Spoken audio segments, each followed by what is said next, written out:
سلام دوستان عزیز، روز سعید جمعه مبارک. شما حتی باورتون نمیاد بچه‌های شهر چچنه در مهمونی ما را فیراد کردن. چی قرار داده؟ دیگه لا اله الا الله. روز سعید جمعه مبارک. مسجد ابی خدایا دعا میکنیم که مثل همین مسجد پرنور درنش هم پر از مسلمانان کنن که متاسفانه مسجد به حد زیبا اما درنش خالی است. افکار عبدالله جون در همین راست مسجد که چی بگی واقعا خرسندی را کو دیگه چی گفتن برادرای تاجیک اینا در همین شهر گروزنی یک جای اینجا شلی مسجد شلی نگاه کنیم در مسجد شلی مهمونی کردن در این ساعتی چنده؟ ساعت یک نول اومدن الحمدلله همینجا بکنیم انشاءالله بعد بریم در همونجا نماز بخونیم. پروردگار در این مسجد ها را پر کنه که خیلی پیغمبر خدا صلی الله علیه و آله میگه روز میشه که مسجد ها هم بسیار شکل خوب و زیبا دارن، متاسفانه در ناشون خالی است. اما ما همین چیزا را امروز همون سخنان پیغمبر خدا محمد صلی الله علیه و سلم دیده شده. متاسفانه امروز چی مسجد دیدیم در درنش 5 آدم و 4 آدم اینم خیلی زیبا نه. این نورابی این شبی سلام علیکم و رحمت الله. میدونی در یوتیوب میرای با در یوتیوب خچ کنم. سبحان الله, сколько красоты делают. А там внутри вообще бывают люди, которые читают молитву. خب دوستان عزیز, ما بسم الله گفته سر میکنیم از گورد، یعنی که رایون شلی که در گرازنی یک رایون به نام شلی، یعنی امی قرار گرفتیم که این مسجد شلیه، یعنی که از نزدیک رفته تمام جاشا مقصد سیامکه کرده به شما نشان دهیم. هر یک جایی که من میرم تماشا یا به کار خودمان انشاءالله حرکت میکنیم دوستان عزیز که برای شما یک نویگری نشان دهیم. میگن جهان دیده باشه جهان خورده نیست، یعنی که برای شما را حرکت میکنیم انشاءالله که همه وقت شما در باری ما هستی. دوستان عزیز پول تماشا کنید ویدیو را انشاءالله تا آخر. اینجا بچهای تاجیک خوان با ما را مهمونداری کنه. بعد مهمونداری ساعت قریب 4 شب است حرکت کردیم شما را تا آخر نشان دهیم. بعد این انشاءالله میریم مسجدی. خب دوستان عزیز انشاءالله از من میدارم پول نستی مسجد از درن انشاءالله نشان میدیم چقدر خوب ساخته است. متاسفانه تا میخری با در همون سخنی که پیغمبر خدا محمد صلی الله علیه و سلم 1430 یا 440 سال پیش زده بود که چون این مسجد های زیبا ساخته میشن اما درناشون خالی هستن. با میام در همه قرار میگیرم و وزیق میشیم. تماشا کنید دوستان انشاءالله. اینه خیلی گنبزاشان چخیلی گفتیم گنبزای دو تای پیش اینه که در آمدگاه روژه قوری عبدالله اینه در درنش تگین انشاءالله حرکت میکنیم که اینه دروازه 3 دروازه داره یک برا. بسم الله الرحمن الرحیم. یا الله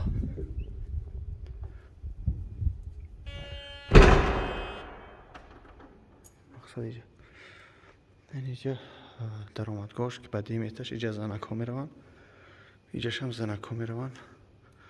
بسم الله اینجا خیلی جای اخرانی کاش میشنن. بسم الله الرحمن الرحیم.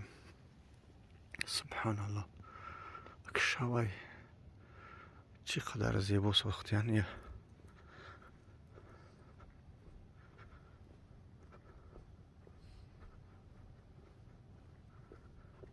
بسم الله ای بلندی برویم اینجا امام ای از اینجا سیام کنیم انشاءالله. سبحان الله ما دایی بلندی اینجا چی امام شون گام میزنه. ایدی مسجد الحمدلله آخرانش که اجازه داد برای برآمدن بالا. نگاه کنید شما ایلوستری موبایل ایلوستر نمیدونم قیمتش چند قدره. این مسجد خیلی زیبا است.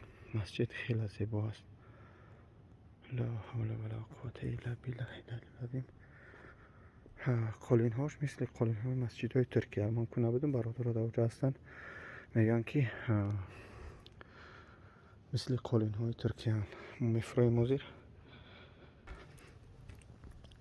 بگیم فرمادیم مدتوری هم میبینیم همش با رنگ طلایی نیستن اما با چی زرد کردگیان با تمام صنعت بگیم رسخود کردگیان اینه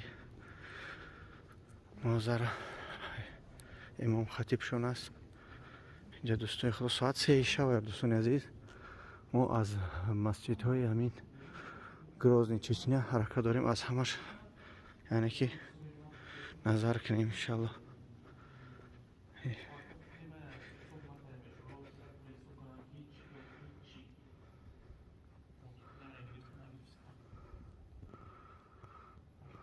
خوب اینه تا گشتیم آدم هوپ قوری عبدالله خان که مثل هر وقت سلام علیکم و رحمت الله. برادر اومدیم مشتی شهری شلی نه؟ چه شهره یا؟ رایون شلی ها؟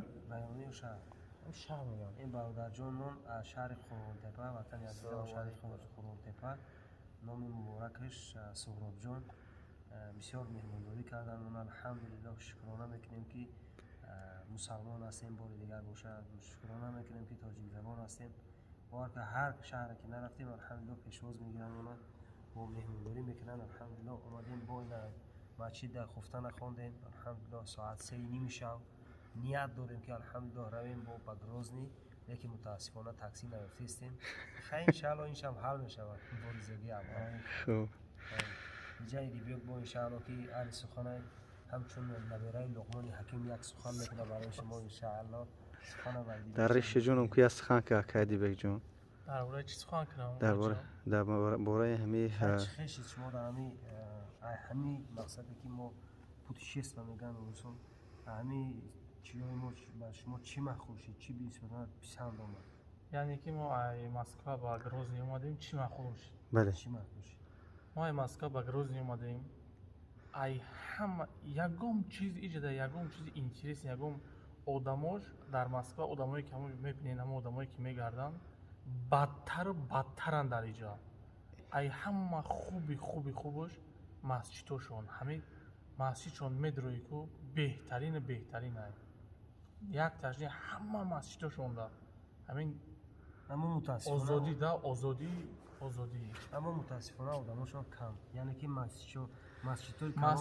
مسجدهای بسیارو لیکن در اون مسجد خالی در بیرون همه تاقی و غیای اسلامی و الحمدلله میگن لیکن دین خالی و خیلی شما بفهمین خیلی بازم به خانه خدا هستیم دعا میکنیم که همین مسجد رو همین خانه خدا رو الحمدلله خودش پر بکنن قلب‌های هر یکی ما را سنگ گشتگار با نور الهی با شرفت قرآن انشاءالله که پر نور و منور گردانه این خانه خودش انشاءالله که پر از آدم بکنن بله و ما را هم ایمان ما را مستحکم گردانه هر آن چیزی که ما میخواهیم هر آن چیزی که خدا خودش میخواه همون را نصیب ما بگردانه رزق حلال فرزندان الحمدلله نفقه پدر و مادرمون نصیب و روزی مون رزق حلال خدای بزرگوار نصیب من بده آمین و باز میگفتی برادرم که از اون شهر که به اینجا اومدیم خیلی الحمدلله ساعت 12 شب اومدیم این مسجد شما در چیش محبوشید هر یک جا خیلی با خودش یک چیزی خاصی داره تو مثلا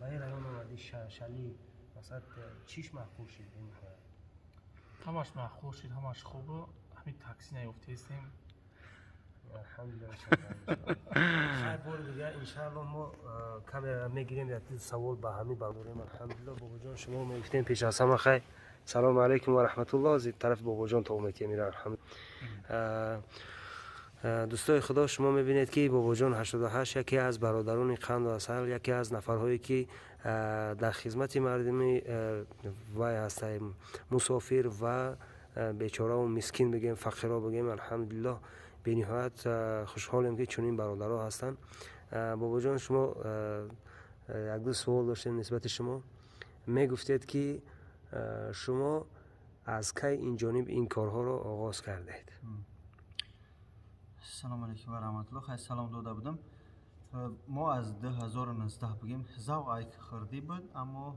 از 2019 بگیم به همین کار خیلی جلب کردم وقتی دوره که تعریف نفشه شما را در همین کار رو دیدم ذوق پیدا شده یعنی شما که حبیبالله بود با کی بود تاج مسلم خیلی هم گروهی که بوده. баракалло баракалло. суоле ба миён меояд ки иҷа мегуфтӣ ки вақте ки шумо як нафара ёрдам мекунед, як фарқе надорад як муҳоҷир аст ё ин ки масалан бемор аст, ҳамон баъд аз ёрдам, баъд аз кӯмак кардан чӣ кайфиятеро ба даст меоред? کسی اگر خونه خدا رفته باشه، وقتی که من بار چی میگم خونه خدا رفتم احساس کردم کسی خونه خدا رفته باشه یک حسیاتی که با زبان گفته نمیشه. گفتن ده همین کار هستی. وقتی که به ما مراجعت میکنن تا حد امکان ان شاء الله ما اگر ذره باشه کمکشون کنیم. همین وقتی که یک کمک ما میرسه ایوس رحمت میگه، یعنی که 5 20 100 هزار که میرسه به همه، یعنی که همه هم با همه مهاجران و مردم خیرخواه میتونن. ما کسی خدمت نمیتونیم، یک سگرک کم بغلم جمع گیر می‌کنیم دام کارتای خچون الحمدلله میسپاریم. یک سطیل یکمش که میگه او خیلی که میزنه پول نستیم یک سبوکی بعد این یک حسیاتی که میگه الحمدلله که امروز پروردگار همین کارا به من یعنی که موفق گردونده ایستاده است که ان شاء الله یک نیازمند کم بغل و محتاج ما کمک میکنیم. الحمدلله با یاری خدا و مردمی چی دست خیر، یعنی که مردمی که کمک میکنن. این حسیات من گفتن نمیتونم. баракалло баракалло. бигзор бикунад ки худои мутаол ҳар заҳмате ки шумо мекашед фардо рӯзи қиёмат алҳамдулиллоҳ дар ҳамн номаи аъмоли шумо навишта бигардонад. ва инчунин бародарам ҳамаи бародароне ки хайр мекунанд алҳамдулиллоҳ хос ба хотири аллоҳ ҳар яки додагӣ худои мутаол 100 ва 1000 карда баргардонад дар ин дунё ва дар он дунё. хай бозам дӯстои худо мо алҳамдулиллоҳ خاطر شما خداحافظی میکنیم. با شما بودیم عبدالله بابیوف، برادرمان سهرابجان، برادرمان ایدیبک مردان بابیوف، برادرم بسیار هم فامیلی ما بوده، سهراب بابیوف، عبدالله بابیوف و ایدیبک مردان. الحمدلله دعاگو باشین. فردا ان شاء الله چندم 11 چیسلا میشود، 11 چیسلا خدا خواهد روز جمعه است. روز جمعه ما سفر داریم الحمدلله به شهر مسکو. 5 ساعت پس. بله 5 ساعت پس. ساق و سلامت رفتن ما خدای متعال نصیب روزیمون گردونه. در حق ما با دعا باشین. الحمدلله روز تقسیم میکنیم ان شاء الله تا گروزنی میرویم و از اونجا ان شاء الله 2 ساعت پس از می سفر میکنیم باز به جانب مسکو و پیش برادرو همه وقت در حق ما دعا باشین. تاکسی تماما نیست. تماما ان شاء الله دعا وجود نداره. میشه که الحمدلله ایجاد که بروید لیکن متاسفانه سفر داریم.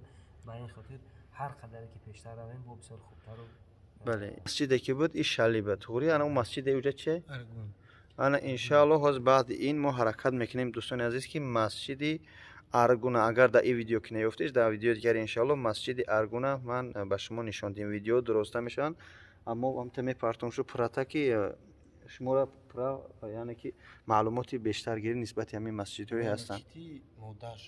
این مسجدی کی است؟ این ساختگی مسجد شالی. شالی. اون مسجد به نام مادرش بود. مسجد ارگون به نام مادرش است. با یعنی که رمضان کدیر توری. با مادرش. توری.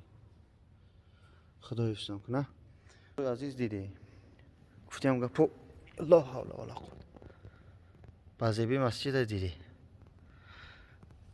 میستم بخدا که عبدالله در همین سخن پیغمبر خدا صلی الله علیه و وقتی که 1440 سال پیش گفته بود که روز میشه تمام این مسجدها قزیبا میسازن که متاسفانه دارن حواظ همه چیزا رو میبینیم. من دیده هستم به خدا الحمدلله که حاضر در وطن خود نسبت مسجد خیلی احترام خوب از مردم بسیار میان. اینجا متاسفانه نیست. خدا کنه که همه ما را برای راست هدایت کنه. دعاگو باشه ان شاء الله. انتظار مسجد ارگون باشه. السلام علیکم و رحمت الله تعالی و برکاته.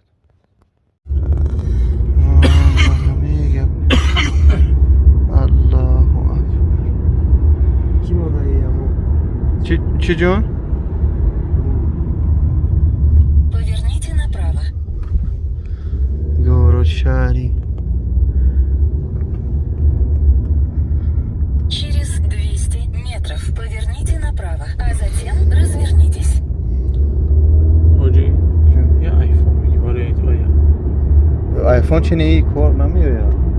айфон فقط همون یا صورتگیری ساز داره. камераш. Стабилизаторш мощный ай. Рости мен айфон додам, натунистим додам, шо биррафтам. Поверните направо, а затем через 200